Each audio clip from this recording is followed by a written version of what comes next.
tell me Mr. Entrepreneur, Mr. Construction Worker wants to get into another business. The party business. Renting out a 1982 limo, look like they did porn movies in. Boy, if you don't go somewhere and say that. Go somewhere and sit all the way down on icicles. That's what you do. Let's get into it.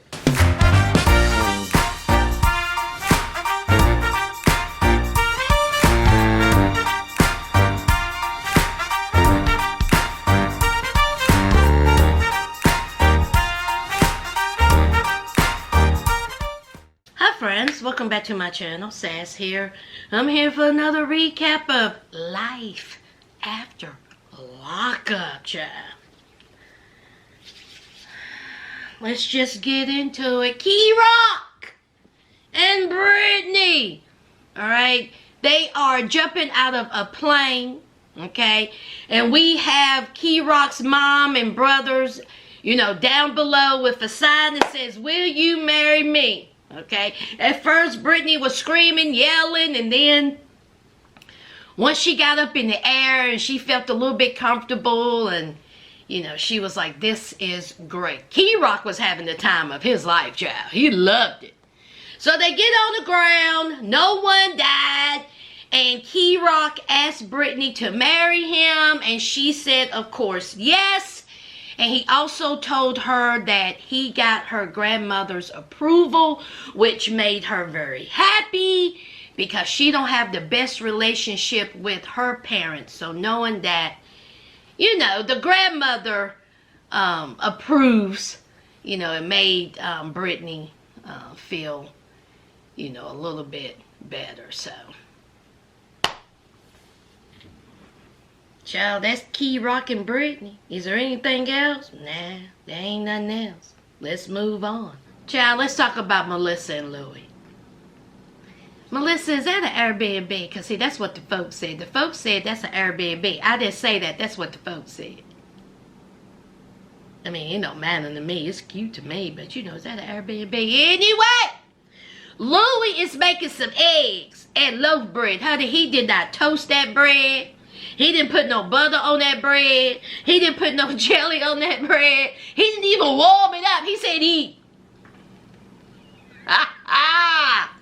And so Melissa apologizes, you know, how she acted when Louie surprised her. She said, I could have been a little bit, you know, more nicer. Yes, Melissa, you could have been, especially when you were the one that has been talking nonstop about how Louie needs to come to New Jersey. Well, he came. And you mad. And so Louie was like, well, what are we? What are we doing? Why are we on a break?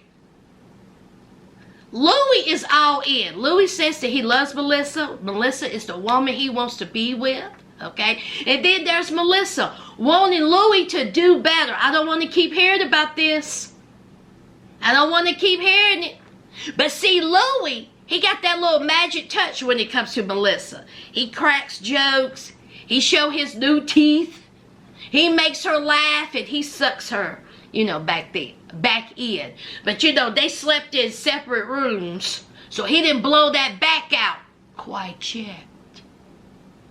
So they have the family barbecue, and so Louie was like, am I going to the barbecue? She was like, well, what else you going to do? Yes, you're going to the barbecue. But her family don't know that Louie is in town. Papa Melissa says, well, there's garbage, there's Melissa.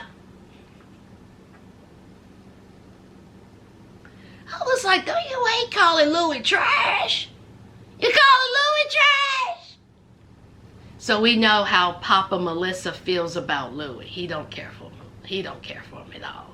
So we have the sisters, we have the brother-in-law, we have the kids running around, and, you know, they are grilling, you know, Louie. You know, they're talking about that Melissa is the breadwinner, that, you know, Louie is, subpar boyfriend, and they're just really, giving it to him. But Louis, he didn't back down. He took it to the chin, all right? He was answering the questions. Da-da-da-da-da-da-da. He was coming back with answers, all right? And so Papa Louis, so Melissa's dad was like, listen, Melissa ain't got the best track record when it comes to men, child, okay? One was a drunk, all right, who liked to fight. The other one was a mama's boy. And Melissa was like, unlike, not as bad as Louis, but he was a mama's boy. But see, Melissa's dad, honey, he got past himself. He was out there in them streets. Getting it in where he fit in, child. So, he's just unsure about Louis. While they sitting there talking, who calls? Donna.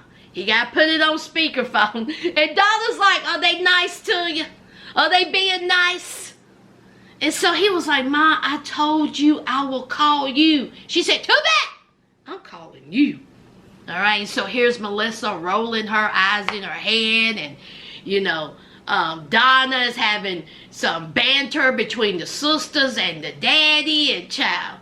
Louis said, I ain't got time for this. I will call you back later. So he hangs up. So the dad wants to talk to Louis. So they go off and talk. And Melissa was like, see what I'm talking about? Do you see what I'm saying, sisters? You see how she always calling? Oh, God. Melissa said that she's going to come to Jersey, isn't she? She's going to come to Jersey. First of all, Melissa, Donna has already said, where Louis go, I go. So you might as well be ready for that. She ain't made it no secret that if Louis comes to Jersey, she's going to be right behind him. So you might as well deal with that, child. So the dad and Louis talking, and the dad is just saying, listen, don't hurt my daughter, okay? I expect better of her. She's a hard worker. You're not going to find nobody more hard working than my daughter. Just don't be a bum. And we won't have no problems. Because, see, he has a bat. Melissa's dad can barely walk. And he walking around with a bat thinking that he could go toe-to-toe with Louis. Only thing Louis got to do is this. Daddy, Melissa, if you don't go somewhere and stop it, you have been done broke a hip. So anyway, he says we don't call cops, all right? We take care of it ourselves. I think you've been watching too much Godfather, okay? So Louis said, don't even sweat the small things, all right? I got your daughter. You don't got to worry about it. I love her, all right? She's in good hands, all right? I understand what I have. So the dad said, bet. So, barbecue over. Melissa says, I have a surprise for you. I said, oh my God. I knew what was coming. I knew what was coming. Melissa, 30-some-year-old Melissa, who wants Louis to grow up? Who wants Louis to step up and be a man? Takes him to their high school. So they can think about memories 20 years ago. Melissa said, do you remember this, Louis? You remember us? Okay, oh, that's right. You didn't know I existed. I wasn't good enough. But see, back there, you see behind the dugout, that's where I used to stalk. I mean, look at you. I used to peek behind there staring at you when you was on the football field. Louis said, Melissa, you gotta let this go. You gotta let the high school go, girl. It's over. It's done. So Melissa was like, you know what else I want to do, Louis? You know what one of my fantasies were? He was like, what? The dugout. The dugout. But see, before that, they made up. Okay? He said, listen, you're the one I want to be with. I love you. We need to make this happen. We need to quit this break business. It's stupid. This whole pause. We ain't in high school no more. We grown. Stop. And then they both agreed that their families, her family, ain't going to be getting involved in their relationship. And Donna is not going to get involved in that relationship. Louis said that he'll talk to his mom. Now, how long y'all think that's going to last? Till the next episode. So they kissy, kissy, huggy, huggy, throwing tongues down each other's throat. And guess what they did, child? They done went over into that dugout, broad daylight. And he done put her on that bench where there's wood splinters, probably all up in her back. She didn't care. And he blew out that back. I said, child.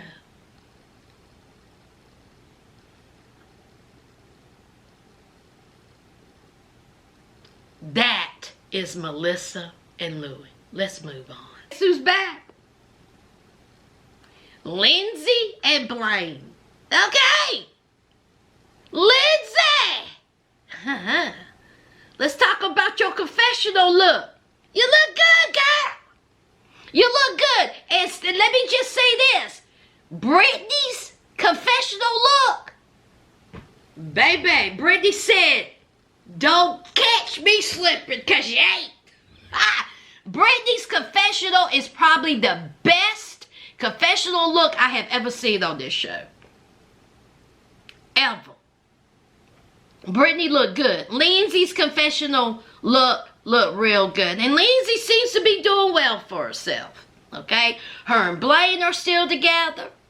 Alright? They done got them a house. Blaine's son. Blaine got custody of his son. And can I say this? Blaine, you couldn't deny that boy. That boy got your whole face. I was like, yeah, Blaine, that's your son.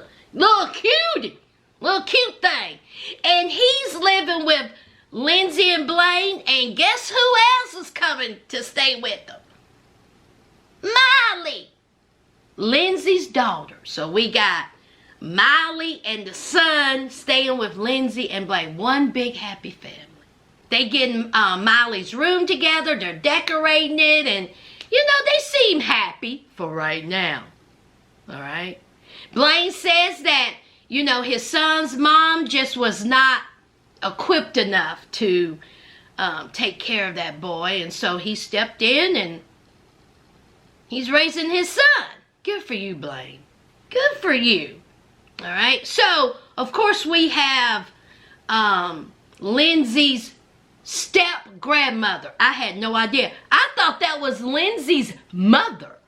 Y'all think that was Lindsay's mom? Lindsay said that there's no blood relation.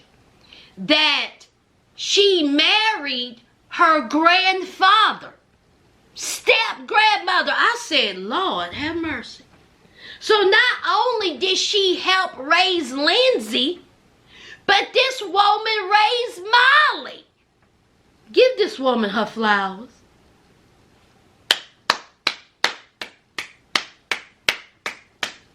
Good for her. Because, see, this woman didn't have to do all that. So, of course, Molly, she's packing up her stuff, and her grandmother is like, what do you think? And, of course, Molly's nervous. I mean, she's going to go live with her mom. You know, she ain't never lived with her mom. Her mom spent, you know, majority of her time, you know, in prison. So she don't really know, I guess, how to live with Lindsay. It's going to be an adjustment. And plus, she's been with her grandmother. Her grandmother's the one that has raised her. Her grandmother's the one that, you know, she's been with. So she's feeling anxious and nervous. And I'm sure she's sad to, you know, leave her grandmother. So the grandmother drops off Molly and she has a conversation with Lindsay. And I love what the grandmother said. The grandmother said, you know what, it's time. It's time for you to have your daughter, all right? It's time for your daughter to learn how to respect you, all right? I've done my part. I'm going to miss it. You can tell the grandmother was all choked up. And she was emotional because, you know, even though that is Lindsay's daughter, okay, she raised Miley. All right, and Miley seems like a well-adjusted young girl, real pretty girl. She seemed real sweet, you know. So the grandmother is gonna, you know, having a hard time herself. So she got some adjusting to do herself. But I'm glad that her grandmother is, you know, so sweet and giving Lindsay a chance to, you know, raise her daughter. And Lindsay should raise her daughter. If her daughter is willing to accept, you know, being at Lindsay, and her and Lindsay have became close, then yeah, she should, you know, be there. And I think that if the grandmother felt like that Lindsay isn't capable, or if Lindsay is doing some extracurricular activities, that grandmother wouldn't have Miley in that house. So, you know, Lindsay must be doing, you know, pretty good for herself to have that girl, you know, live in that house. And what about when they did a flashback? Y'all remember what Lindsay used to look like? Honey, Lindsay was a hot ass mess. Straight out of prison, a hot mess. Okay? Woo! And then we seen good old stiff upper lip Scott. Boy, those was the days, wasn't it? The good old days, child. But anyway, so we have Lindsay and Blaine doing okay, and we got the kids. We'll see where this goes. All right? Child, let's move on. Chevelle and Quaylin, honey, the mamas are still at it. They are going back and forth, talking, screaming at each other. Honey, Mama Quay said, I ain't here for it. Mama Quay said, you're fake. You're fake. And you're shaped like SpongeBob. I said,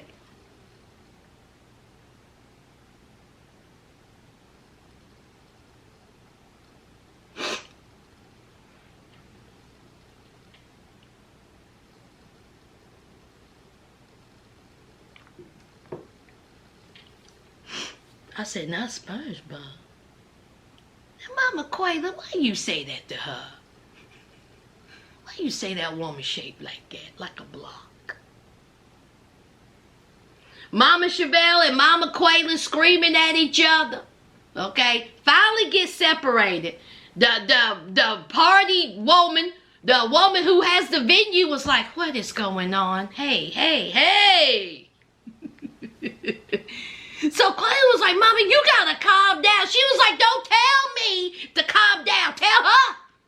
Talking about she don't want to pay for nothing. She don't want to do nothing. He was like, I know, Mama. She said, tell her. She don't want to do nothing. She can't come to the wedding. Why you gonna let that woman stand up here talking like that? And he was like, well, what do you want me to do? I talk to her. She was like, you better talk to her, or I deal with her. I go upside her head. I was like, oh, Lord. So he was like, you're going to get arrested. And so then Quayla said, I ain't going back to jail.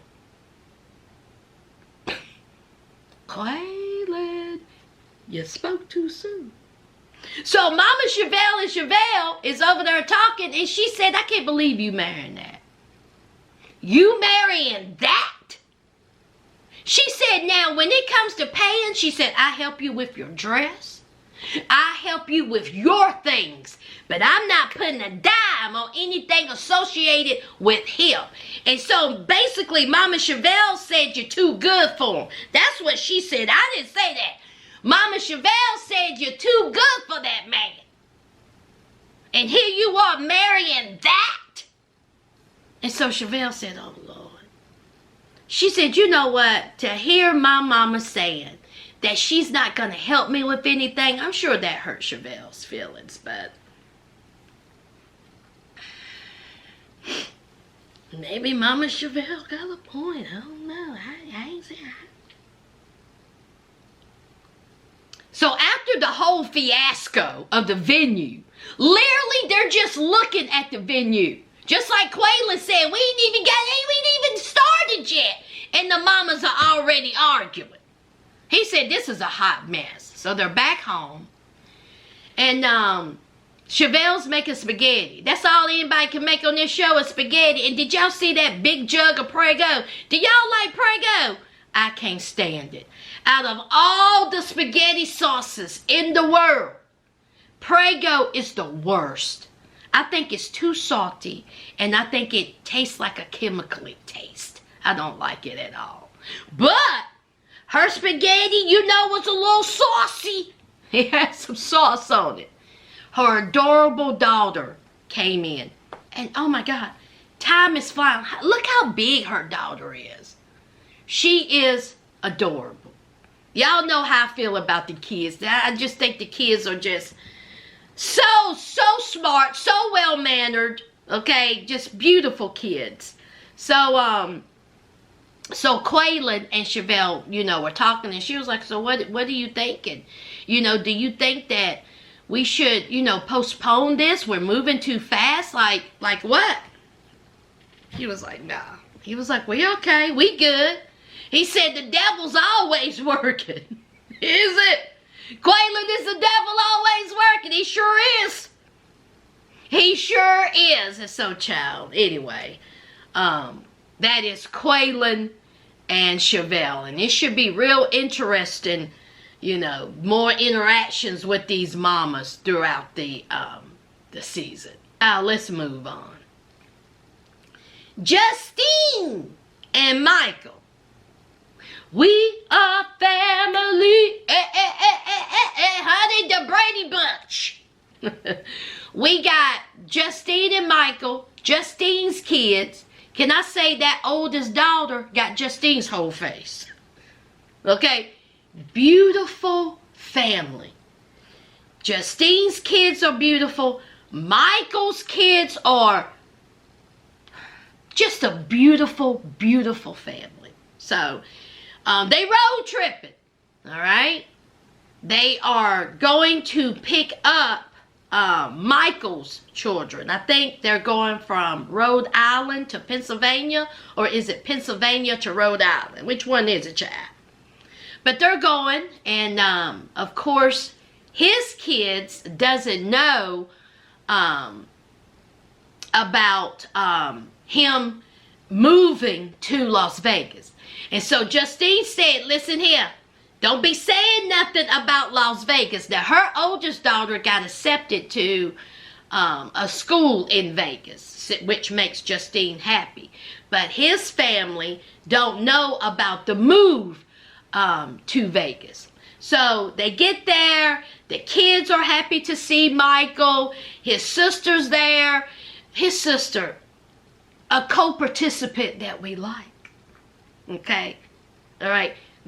She just seems so nice, very pretty, and, you know, the kids are happy. Now, his oldest daughter is especially happy to see her dad because, you know, she's the oldest, and, you know, she was 10 years old when he went to prison, and now she's 16.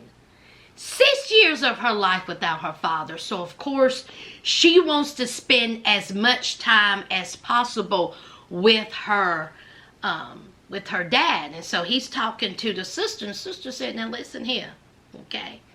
This girl needs you. This girl loves you. This girl misses you. All right? And you need to spend every chance you can with that girl. She missed you. She's having a, you know, she's going to have a hard time, you know, with the, you know, from Rhode Island to Pennsylvania, or Pennsylvania to Rhode Island, and she just really, you know, want to spend as much time with you. And he was like, bet, okay, I'm gonna, you know, do all that I can. So they load up the Brady Bunch van, and they go to a hotel, matching pajamas, real cute, okay? So they tried to figure out some things, eating some pizza, all right? Everybody is getting along. Everybody seemed happy, healthy, and loved. But they still don't know about that move to Vegas. And as we know, Michael, he wants to jumpstart his rap career, okay? He's going to be making some connections. Justine, she's pregnant. So that baby is going to come, you know, any moment now. So the older girls are talking. Justine's daughter and Michael's daughter are talking. And they're putting on makeup and, they're talking about, Michael being back and, all this. And so Justine's daughter's like, yeah, we going to Vegas. And I was like, Lord. And so Michael's daughter said, Vegas? What's going on in Vegas? And so Justine's daughter said, well, let me tell you something, girl. I didn't supposed to say something, but I'm going to say it anyway. My mama said keep my mouth shut, but I'm going to open it. Justine's daughter done spilt the beans. She couldn't even hold it in for one day. So Justine's daughter told Michael's daughter about them moving to Vegas, and honey, she didn't like that one bit. She said, I just got my dad back. I just got him back, and he's already moving? Michael, you got some explaining to do. Oh, God, this is just a mess. They should have been done told them kids. And so now, here, Michael is moving all the way to Vegas, and, oh, Lord. Now his kids are going to be without their dad again. But at least they can come and see him. I don't know, y'all. I guess, I don't know. So, Michael, good luck. Let's move on. Last and most definitely least, how you going to be in the construction business and the inside of your house look like that? Y'all, Chance is lazy. I'm sorry. Yes, it takes time to remodel a home. I get it. But how long y'all think that house been like that? No walls. The floors mangled. The kitchen drawer didn't have a drawer. How long, y'all? But he's Mr. Construction Work, acting like he always doing something. Ain't doing nothing. I will say this. I did like that backsplash in the kitchen, and I like the floating shelves. I want that in my kitchen. I want to get rid of my cabinets. And I just want a floating shelf. I like that. It just seems more clean to me. But anyway. That's that's some positive, Chance. So we have Taylor and Chance and the kids' child. Or I guess I should say child. So we have Taylor and Chance, all right? And they still ain't married, still engaged, all right? Chance still in debt. Chance still worried about Bobo because, as we know, he owed Bobo money. Okay, Bobo said, I'm going to come see you. So Chance says, you know what? I need to make some money quick, fast, and in a hurry. All right? Because I don't want, Taylor to find out, and I don't know what the security is going to be. You don't know Bobo is going to kick in the door blazing with your silly self, putting your family in harm's way. Over a present debt. Have you ever? Just have you ever? So we get a knock on the door, and who was it? Oh, a co-participant I can get with. We got Bobby. Hey, Bobby, hey, guy. So Bobby walks in, and Bobby says that she's doing okay. All right, she done relapsed. All right, but you know what? She says, listen, the only thing I can do is take it day by day. She said, today, I'm doing okay. And she got her man in her life. She done got her man. All right? And she says that he's a hard-working man. Some Chance don't know nothing about. Honey, even Taylor laughed at that. She said, what's that like? Having a hard-working man. Chance gonna talk about, you said I don't do nothing around here? Look at what all I do. Meanwhile, paint's peeling, floors unhinged, doors ain't up, got a whole wall knot up.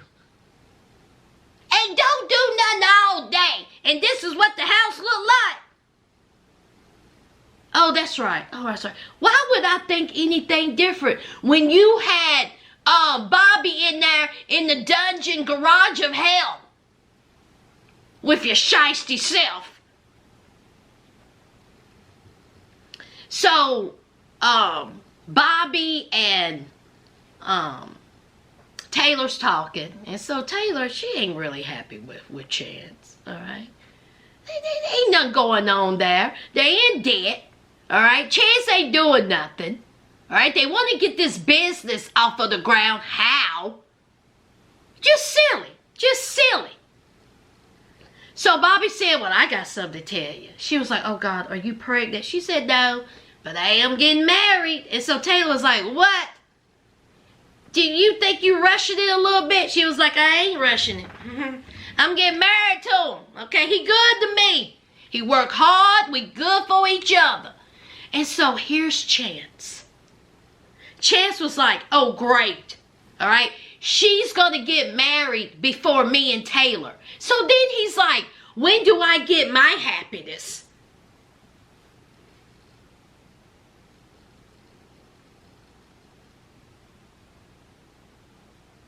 When you get up and do something. When you earn it. So of course it had to be about him. He was like, oh, well, congratulations. I'm going to get busy working. So Taylor said, you sure about this? And Bobby was like, yeah, I'm sure. Okay. She was like, you ain't moving too fast.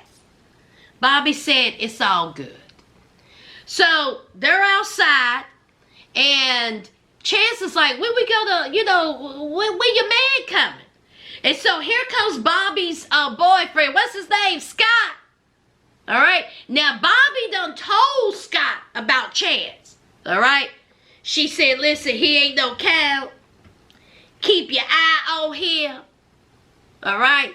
He got some shady ways. And so Scott's like, bet. All right.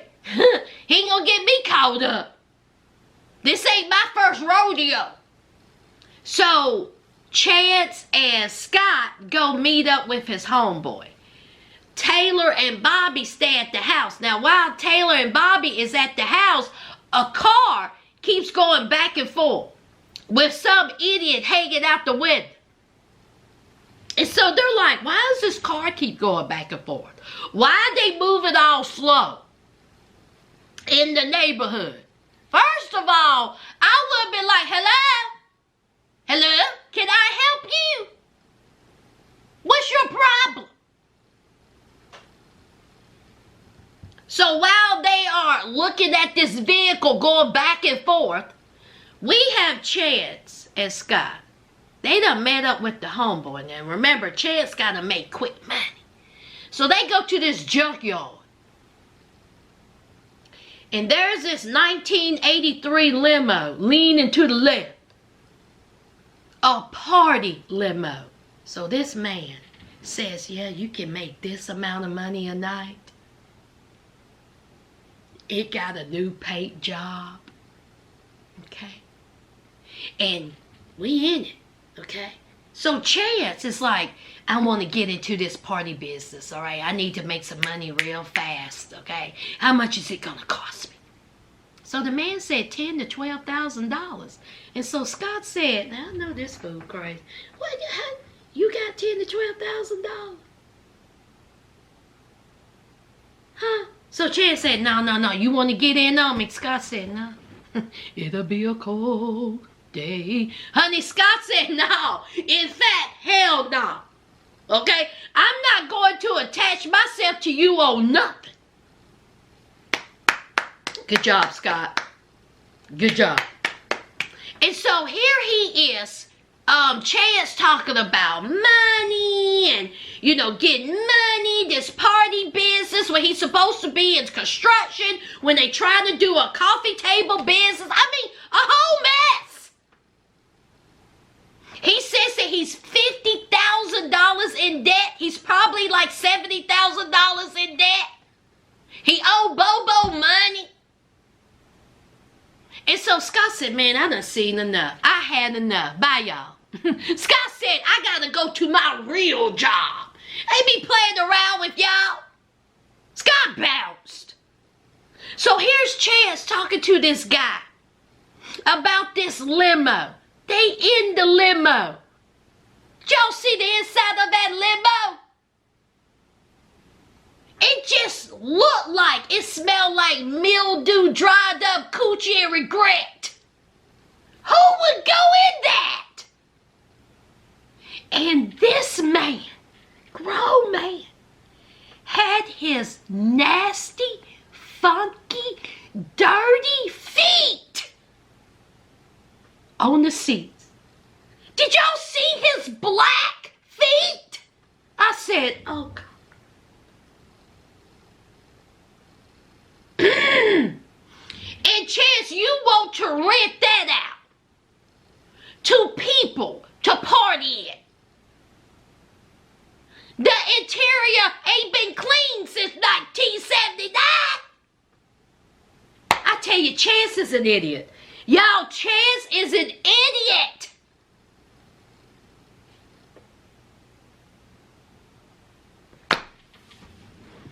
So while he's in that disgusting limo with funky feet, we have Taylor and we have Bobby.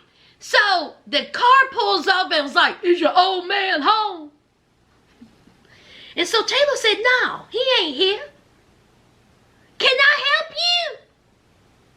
And so then he was like, tell him Bobo said tick-tock. I said, oh my God.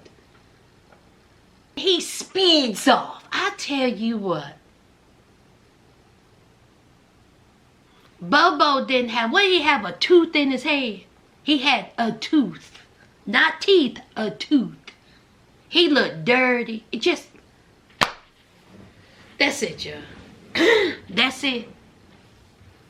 What y'all think about the episode? To my new subscribers, welcome to the family. And y'all know what to do. Don't forget to hit that like, comment, and subscribe. And until next time, friends.